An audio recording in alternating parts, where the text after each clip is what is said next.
मनोज जरांगेंना मुंबईत no entry.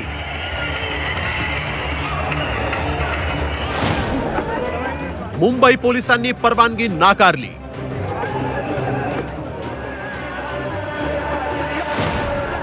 Jarange Azad मैदानावर ठाम, सरकारला फुटला घाम।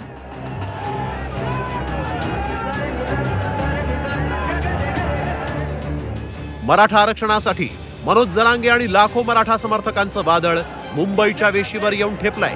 हे भगवं वादळ मुंबईत भडकल्यास राजधानी मुंबई ठप्प होण्याची भीती आहे। त्यामुळेच मुंबई पोलिसांनी जरांगेंना नोटीस पाठवून आझाद मैदान तसंच शिवाजी पार्कमध्ये आंदोलन करण्यास परवानगी नाकारली आहे। मुंबई ही देशाची आर्थिक राजधानी आहे।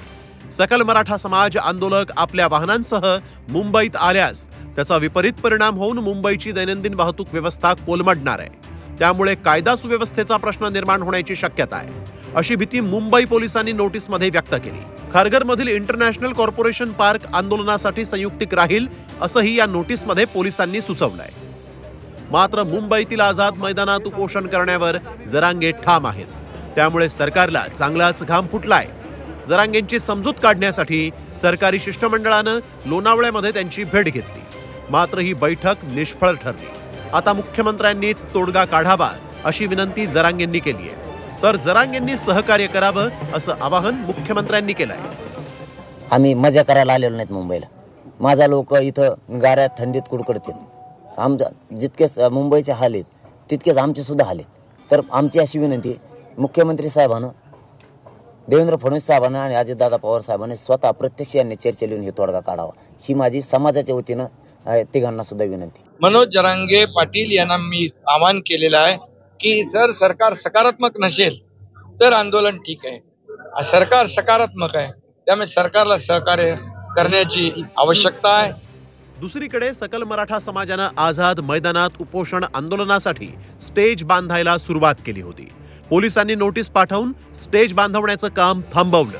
मात्र काहीही झालं तरी 26 जानेवारीला जरांगे आझाद मैदानात येणारच असा निर्धार मराठा कार्यकर्त्यांनी बोलून दाखवला।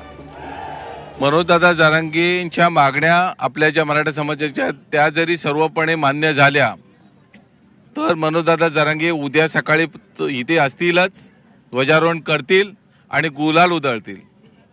अन्यथा नाही मान्य झाल्या तर ते इथेच असतील, ध्वजारोहण करतील आणि उपोषणाला बसतील। इकडे आड तिकडे विहीर अशी राज्य सरकारची अवस्था झाली आहे। मनोज जरांगे पाटील आणि मराठा आंदोलक मागे हटायला तयार नाहीयेत। त्यामुळे मुंबईमध्ये धोका होण्याची शक्यता निर्माण होतीये असं प्रशासन म्हणत जरी असलं तरी सरकारला तारेवरची कसरत सध्या करावी लागतीये। व्हिडिओ जर्नलिस्ट विकी कांबळेसह सागर आव्हाड, जी 24 तास, लोणावळा।